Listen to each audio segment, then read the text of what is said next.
Good evening. Thank you very much for joining us on the news on NTA International. I'm Ruth Aguele. Let's start with the headlines. Nigeria expands capacity for COVID-19 testing, opens more testing centers and laboratories. Ajaokuta Steel Plant gets presidential implementation team for resuscitation. And traffic gridlock builds up as authorities implement use of face masks and social distancing.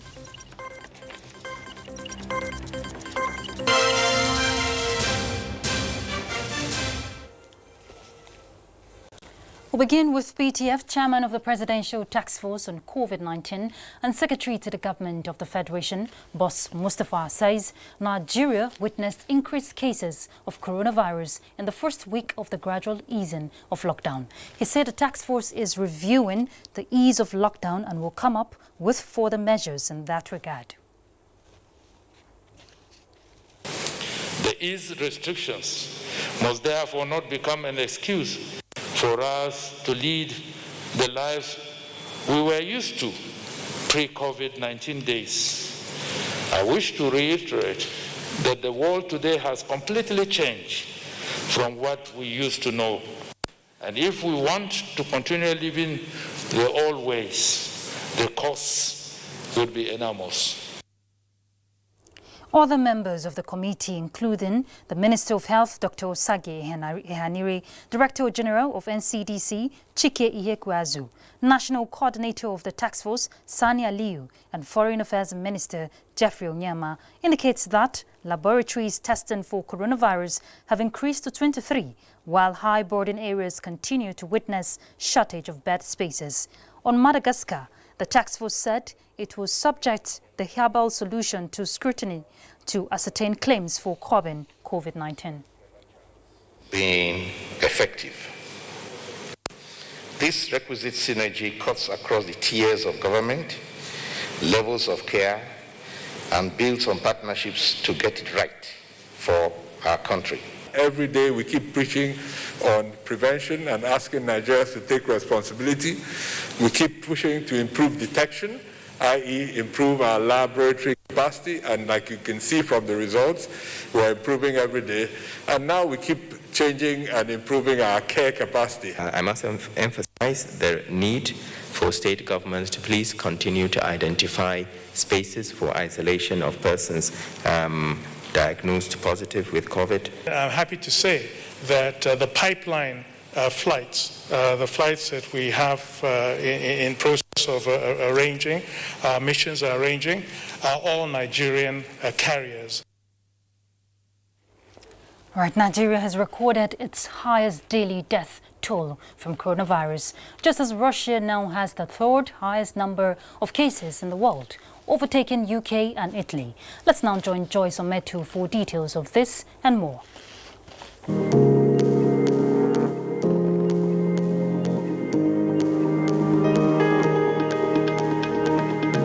COVID-19 case statistics in Nigeria as at 10th of May 2020 rose to 4,399 with 248 new cases reported by the Nigeria Center for Disease Control and CDC. The tally shows that 17 additional deaths were also recorded across the country. This is the highest daily figure of fatalities reported from the virus since the outbreak in Nigeria, taking the total death toll to 143.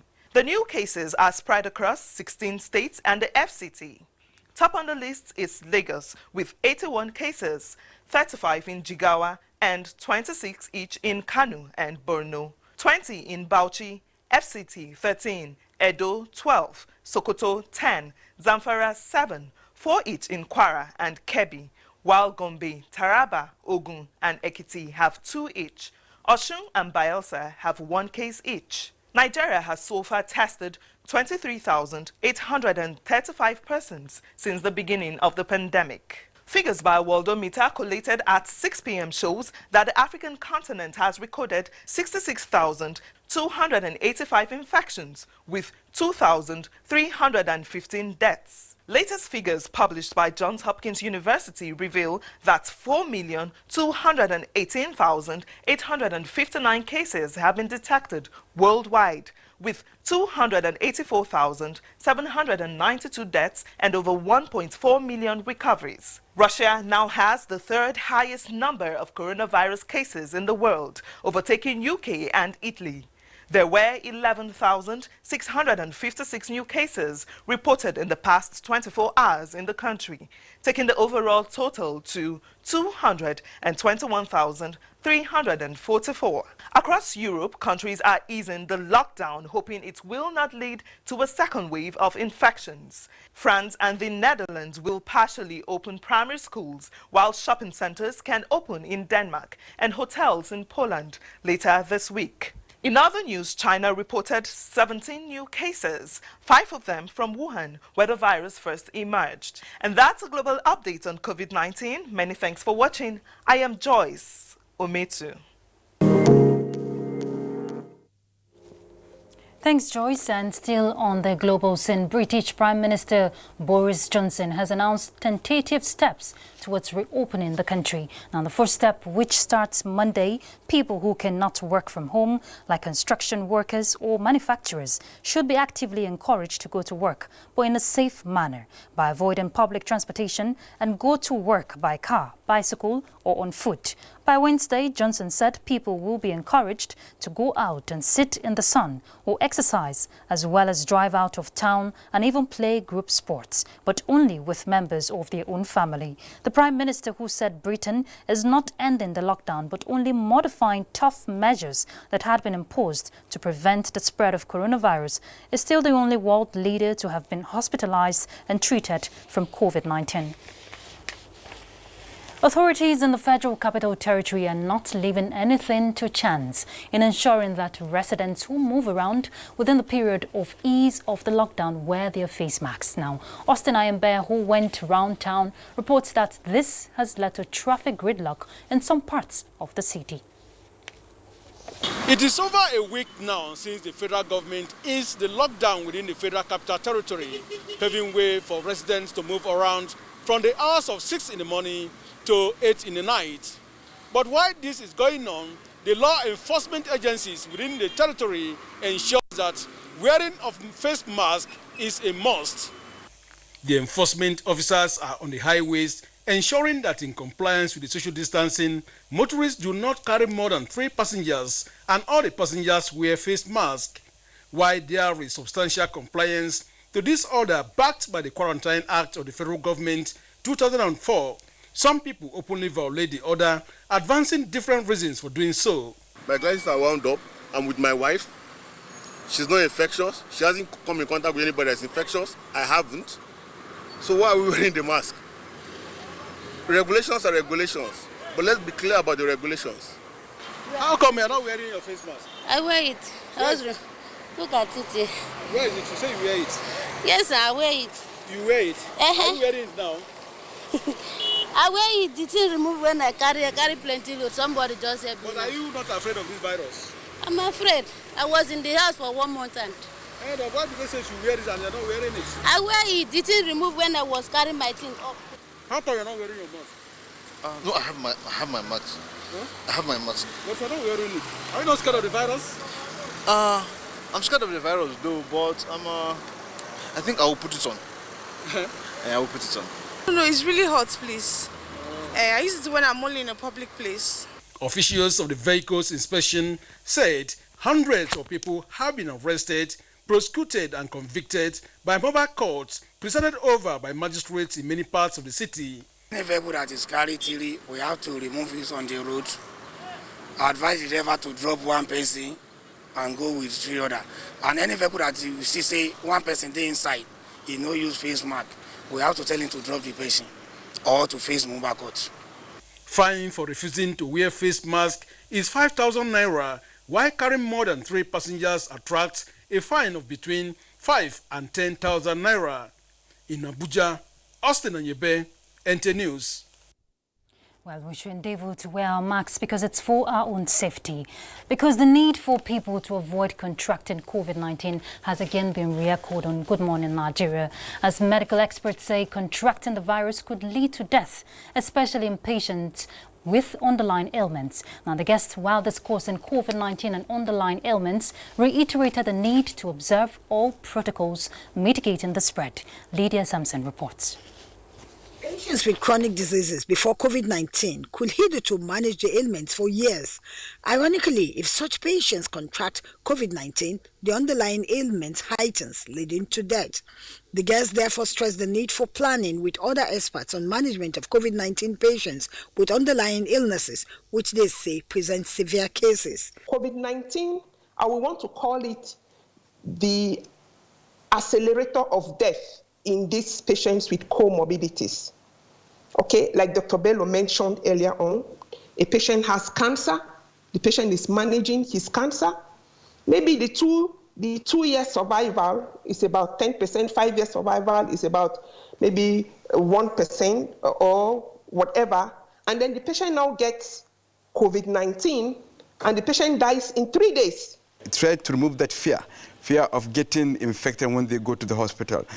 Because the hospitals ideally should have triage areas where patients will be triaged to go to where the non-COVID patients are seen, and if they are high-risk patients, they are referred to where COVID patients are seen. So they should practice all those hygienes, the hygiene, the social distancing, the putting of masks, the not mingling with people, not coming out of their houses, and taking their medication. Because chronic illness means that they have medication, either antihypertensives or anti-diabetics, or they are taking some medication for the chronic illness. So they should make sure they adhere to their drugs. They also urge government and other stakeholders to intensify efforts at establishing intensive care units in hospitals and isolation centers for specified treatments. Now, if you have cancer, it will be expected that it is not only the COVID-19 that is going to be treated. You should involve a cancer specialist in the treatment of that patient. The same thing goes for somebody that have a COPD, that you will involve a pulmonologist in the management of that patient. Any condition that will make you come down with a severe form or, suffer a severe form of the disease, those are the people who will be needing hospitalizations, the ones who are likely to go to the ICU, the ones who are likely to be needing ventilators, mechanical ventilation. To mitigate community spread, they are unanimous that the use of personal protecting equipment PPEs amongst health workers must be intensified with government support. This, they say, will go a long way in protecting health workers so they can serve society better. In Abuja, Lydia Sampson, NTA News. Cross River State Government has commended the efforts of the Nigerian Center for Disease Control for curtailing the spread of COVID-19 in the country. Governor Ben Oyade, while speaking to newsmen in Calabar, also promised to give his maximum support to the center. Let's hear from Paul Abel. Cross River is one of the 2 states yet to officially record one confirmed case of COVID-19 in Nigeria since the index case in February 2020. Of recent, there has been mutual suspicion from both ends as NCDC views the state as not conducting enough testing, with the state government on its part commenting on needs to quarantine NCDC officials who may come to the state for official assignment. Cross River State will do all they can to support NCDC to deliver on their commitment. Governor Oyade also speaks on efforts towards keeping the COVID-19 free status of the state. The No Mask No Movement has played a great role, policing and blocking all our borders and our interstate borders and our international borders, and blocking our maritime corridor. Those were the initiatives that are paying off today, that Cross River State is COVID-19 free. As the state awaits the arrival of the NCDC, it is expected that there will be continual flow of communication between the state and the center to avoid the repetition of the Kogi experience. In Calabar, Paul Abel, NTA News. The federal government has inaugurated a 13-man presidential project implementation team to resuscitate the Ajaokuta steel project. Secretary to the government of the Federation, Boss Mustafa, who doubles as chairman of the implementation team, charged members to kickstart the process of bringing the steel project back to life. Muktari Ikban reports. For over 40 years now, the Ajaokuta steel plant has been unproductive, as previous efforts to revive it have proven abortive. Yet, the steel project is crucial to Nigeria's industrialization and prospect of becoming West Africa's largest steel producer. Hope to revive the project was ignited last year at the Russia-Africa Summit, where President Buhari secured the commitment of his Russian counterpart, Vladimir Putin, to resuscitate the steel plant on the basis of a government-to-government agreement, with funding from the Afrexim Bank and the Russian Export Center. This 13-man team of industry experts has the mandate to determine all parameters for effective and coordinated commencement of rehabilitation works on the steel plant as part of its terms of reference. Ensure the resuscitation of the Ajaokuta steel plant based on the original design. Ensure timely commissioning of the Ajaokuta steel plant within a reasonable period to be agreed upon by the parties to the agreement, and recommend primary tenure of a bill, operate, transfer, BOT concession. We intend to continue to push this, even during this COVID time, so that all the groundwork that could be done will be done. But as soon as the COVID travel restriction is lifted, we'll be able to move at a faster pace. The revival of the Ajaokuta steel plant, originally designed by the Russians, is expected to accelerate Nigeria's quest for industrialization and economic diversification. In Abuja, Mitaire Ikben, NTA News. Let's take a breather. We'll be back shortly, so stay tuned. Now believe this Koroti. You know if you touch black man, if you like, gather the whole Niger, come together, make the cough. Nothing. Which one you want? Give me V&D. I beg, get small pieces. How much you want to give him? Give me 200. Take your change now. You don't want your change. My people, this coronavirus, na serious matter. May una wash una hands regularly. Come use alcohol-based hand sanitizer. If you no see water, wash your hand. Make una sit down for house. You see this virus, so it no get leg. Now we dey waka kurukere. No waka around, make the virus for die. No forget, say, the betterment of our people. Now for your handy day. This message is from the Akinfade Foundation in partnership with the National Orientation Agency with support from MacArthur Foundation.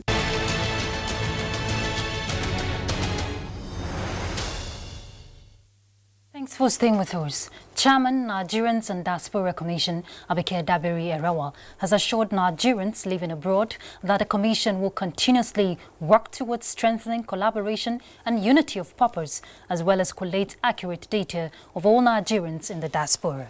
She stated this during a 2-hour town hall webinar meeting with Nigerians living in America on Saturday night, which coincided with 1-year anniversary of the Commission. The meeting, which was moderated by Samuel Adewusi, Wale Adesanya, Patricia Mawa, Mike Essien, and Obed Munago, had over 760 registered participants and over 100,000 people live streamed on Facebook. She said that the Commission will work harmoniously with various groups and partners towards national development, adding that NIDCOM, working with the Senate and House of Representatives Committees on Diaspora, plans to convene an all-stakeholders meeting on how to strengthen Nigerians in diaspora organization to fulfill the mission of its founding fathers to evolve to a viable, unifying and effective body that will involve and be inclusive of all recognized and registered Nigerian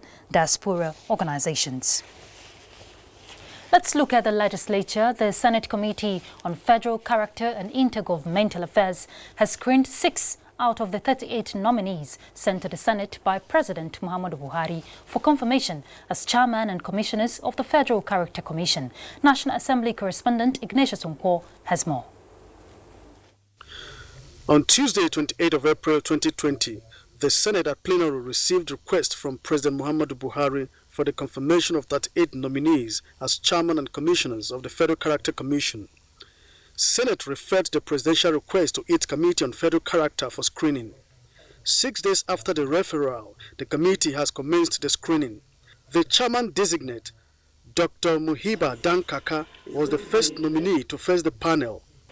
As the nominee from the presidency, how do you expect to run this office? I look at the whole 36 states, they are all my states. I will still be fair in whatever I do. I wish you all the best. The committee reminded the nominees of the need to foster national unity through strict adherence to the federal character principle. Every time there is provision or vacancies are declared, you must seek approval of the National Assembly. In the last screening, we allowed the women to introduce themselves and go. This is an extension of plenary, that we should allow this intelligent woman to bow and go. Those screened include Adeniyi Olowofela, Abiodun Akinlade, Ginika Florence, Tonya Okio, and Mohammed Hamza. Minister of Information and Culture, Lai Mohammed, described the choice of a woman this time for the chairmanship position as a positive step. I was married to somebody from the core north, coming from Kwara State. I have no doubt in my mind that with her humility and her readiness to learn, she will be a credit to the commission. The minister thereafter harped on the need for intensified sensitization, especially by the media, against the spread of COVID-19. From the National Assembly, Ignatius Nkwo, NTA News. In line with President Muhammadu Buhari's directive of subsidizing cost of fertilizer to farmers in the country, Jigawa State Government has flagged off the sale of NPK 20-10-10 at the rate of 5,000 naira per bag, as against the original price of 5,500 naira for the 2020 wet season farming. Bashir Ibrahim Nawaba reports that the gesture is aimed at mitigating the effects of COVID-19 on the agricultural sector of the economy. Federal government's decision to review downward the cost of fertilizer to 5,000 naira per bag is to support farmers have access to the commodity and ameliorate effects of coronavirus pandemic.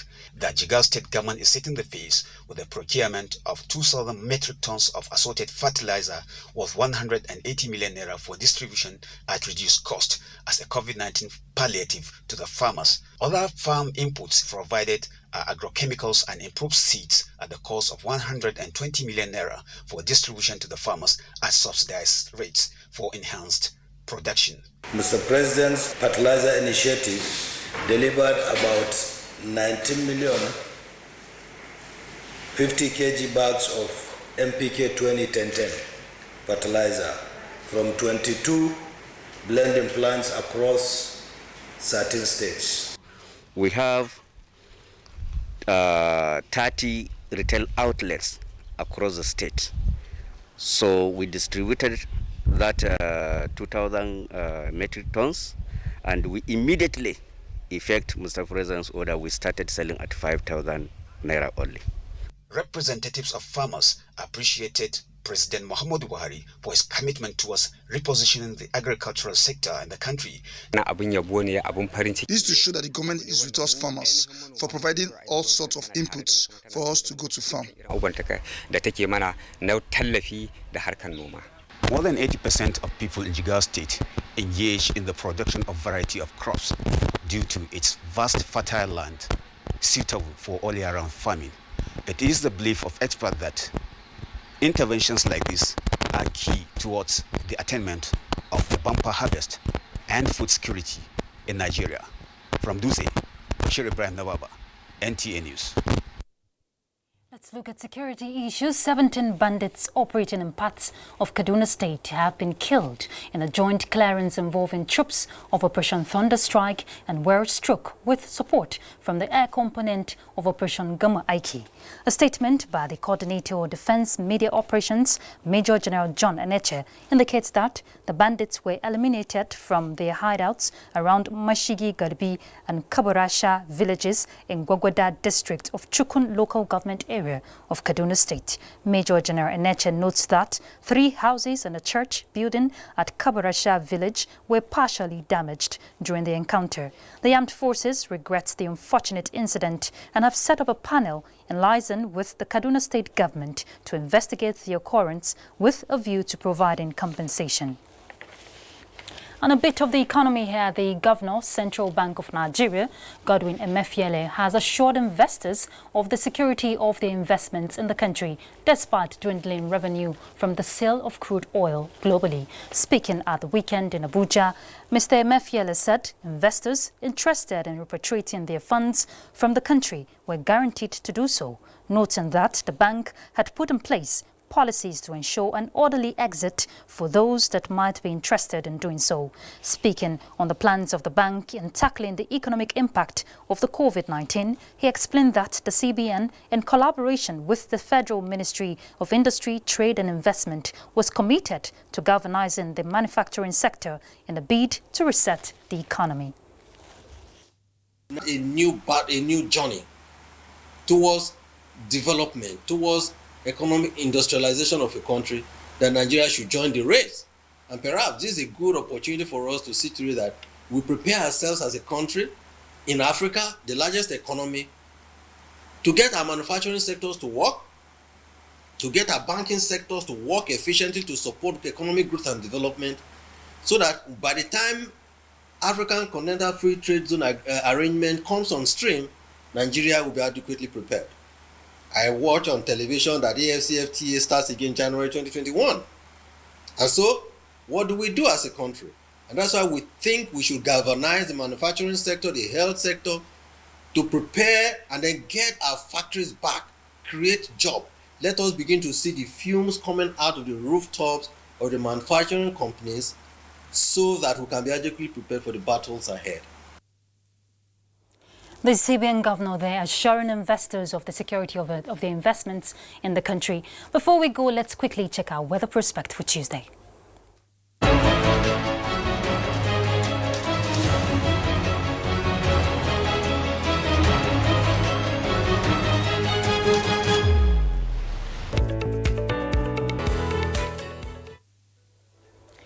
All right, that's the news on NTA International at this time. Thanks for your company. I'm Ruth Aguela.